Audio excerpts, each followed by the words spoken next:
بھائی نے ایک سوال کیا کہ ایک آدمی نے جو ہے اللہ پر توکل کیا، بزنس کیا، سب کچھ کیا، اور اس کے بعد بھی اس کی دکان نہ چلے تو کیا؟ تو دیکھیے، سب سے پہلی چیز تو یہ کسی چیز کا کامیاب ہونا یا نہ ہونا یہ اللہ کے ہاتھ میں ہے. چاہے تجارت ہو، چاہے کسی کا نکاح ہو، چاہے کسی کا تعلیم ایجوکیشن ہو، چاہے کسی کا بیرون ملک جو ہے ابراڈ جانے کا سفر ہو کمانے کے لیے، یہ سب انسان نے کیا، لیکن اس کے بعد وہ کہیں نہ کہیں فیلئر نظر آ رہا ہے ایک طرح سے کہ میرج سکسیزفل نہیں ہوئی، بزنس سکسیزفل نہیں ہوا، ابراڈ جا کے جاب نہیں ملی، مجھے واپس آنا پڑا. تو دیکھیے کہ انسان، ایک مومن کا کام ہے اپنی پوری کوشش کر لے، پوری کوشش کرنے، پورے عمل کے بعد اللہ پر توکل کرے کہ جو کچھ ہے، چاہے میں کتنی کوشش کروں یا نہ کروں، اینڈ رزلٹ وہ ہوگا جو میرا رب چاہیں گا. توکل کر لے اور بھروسہ کر لے. اور اس کے بعد بزنس نہ چلے تو یہ اللہ کی طرف کی بات تھی،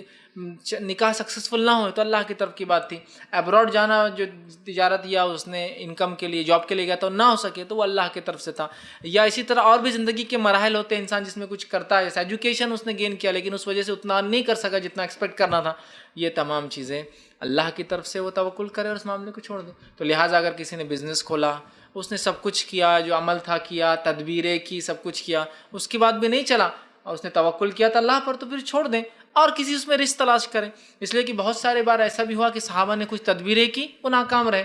لیکن وہ مایوس نہیں ہوئے، پھر اٹھے، پھر اگلی تدبیر کی، ٹھیک، پھر اگلی تدبیر کی، ٹھیک. تو اسی طرح ہم بھی کوشش کریں کہ ایک تدبیر اگر ناکام ہوتی ہے تو کوئی مسئلہ، اگلی تدبیر. جیسا کہ جنگ قادسیہ میں جب سعد بن ابی وقاص رضی اللہ عنہ گئے، اس سے پہلے مسلمان 2 جنگیں زبردست شکست جو ہے فارس سے کھا چکے تھے،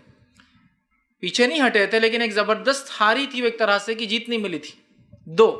اس کے بعد عمر بن خطاب نے سعد بن ابی وقاص کو لیڈر بنایا. آپ وہاں گئے اور آپ کو شدید بخار تھا اور آپ کو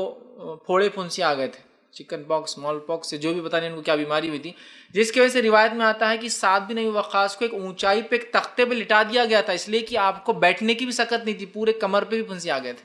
تو آپ لیٹے ہوئے تھے سینے کے بل اور وہاں سے ڈائریکشن دے رہے تھے، مطلب جنگ میں پارٹ تو نہیں لیا ایک طرح سے لڑائی میں، لیکن جنگ میں ہی تھے وہ اوپر سے ڈائریکشن دیتے، ادھر سے جاؤ، ادھر سے جاؤ، فلاں کرو. تو آپ نے جو کوشش ہو سکتی کی، تو تیسرے بار مسلمانوں نے پھر جیت حاصل کی. لیکن یہ 2 چیزوں نے ان کو مایوس نہیں کیا کہ ہم تو اللہ کے ماننے والے ہیں اور عمر ابن خطاب کی خلافت میں ہم لڑ رہے ہیں ایسے شخص کے، اور پھر بھی ہم شکست کھا رہے نہیں. تو وہ جانتے تھے کہ یہ نتیجہ، ہار بھی ہمارے لیے فائدہ مند ہے، جیت بھی ہمارے لیے فائدہ مند ہے، دونوں ہی نتیجے ان کو اللہ کی طرف سے تھے اور ان کو قبول تھے وہ. تو لہٰذا اگر کسی انسان نے کوئی بزنس کیا، تجارت کی، ناکام رہا، سب کچھ کوششیں تدبیریں کرنے کے بعد بھی اللہ پر توکل تھا اس کا، تو بہرحال اس کا مطلب یہ ہے کہ وہ اسے چھوڑ دیں اور اگلے کسی چیز کی طرف جائے، لیکن مایوس نہ ہو، یہ نہ سمجھے کہ وہ ناکام ہو گیا. بلکہ دیکھیے بہت سی بار ہوتا ہے انسان کوئی کوشش کرتا ہے اور اسے لگتا ہے یہی میرے لیے سب کچھ ہے، اس سے اچھا کچھ نہیں ہے، اور اس کے 10 سال بعد اس سے پوچھیے آپ کو کیا لگتا تھا، وہ کہتا ہے سب سے اچھا وہی ہوا تھا جو جب ہوا کہ میں نے وہ نہیں کیا، ورنہ آج وہاں پھنس جاتا، یہاں نہیں آ پاتا تھا. ایک ہی انسان کی 2 رائے رہتی، ایک میں نے بزنس کیا، سب کچھ لڑا دیا اور ایسا لگا تھا یہ نہیں تو کچھ نہیں دنیا میں. 10 سال گزر گئے اس چیز کو، جس مقام پہ وہ تب ہوتا ہے اس سے کوئی انٹرویو لیے کہ بھائی وہ 10 سال پہلے تو آپ ایسے مایوس ہو گئے تھے، بزنس میں جیسا سب کچھ نہیں، بولیں گے اچھا وہ ڈوبا تھا، اگر وہ نہیں ڈوبتا تو میں یہ نہیں کرتا اور یہ نہیں کرتا تو اتنی ترقی شاید آج نہ پاتا. تو پہلا کام بھی اللہ پر توکل کے ساتھ، اگلی سٹیپ بھی توکل کی، اللہ اس میں کامیابی نہیں ملی، اگلی کوشش. تو بہرحال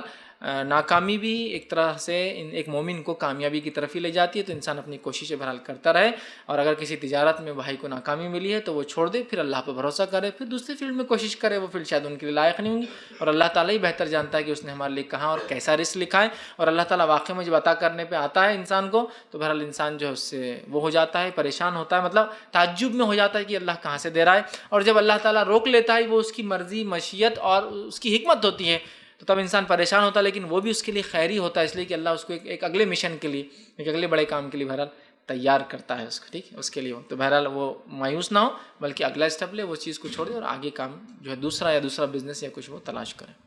جی.